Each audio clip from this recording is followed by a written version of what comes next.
หลังจากยวงบัพติสตาถูกจับแล้วพระเยซูเจ้าก็เสด็จไปสู่แคว้นกาลิเลเที่ยวประกาศข่าวประเสริฐของพระเจ้าว่าถึงเวลากำหนดแล้วอาณาจักรของพระเจ้าใกล้เข้ามาแล้วจงเป็นทุกข์กับใจมาเชื่อข่าวประเสริฐเถิดเมื่อเสด็จเรียบฝั่งทะเลสาบกาลิเลไปนั้นพระองค์เหลียวเห็น2 คนไอ้น้องคือซีมอนกับอันเดรผู้น้องชายกำลังกวาดมองอยู่ในทะเลย้อนว่าทั้งสองเป็นชาวประมงพระเยซูเจ้ากล่าวกับเขาว่าจงติดตามเฮามาเถิดเฮาจะให้พวกเจ้าเป็นชาวประมงจักมนุษย์พวกเขาปะมองไว้ทันทีแล้วติดตามเฮาไป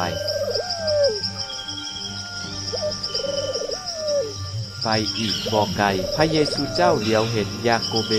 บุตรของเซเบเดกับยวงผู้นอกชายกำลังฝูงมองอยู่ในเรือทันทีพระเยซูเจ้าทรงเรียกพวกเขา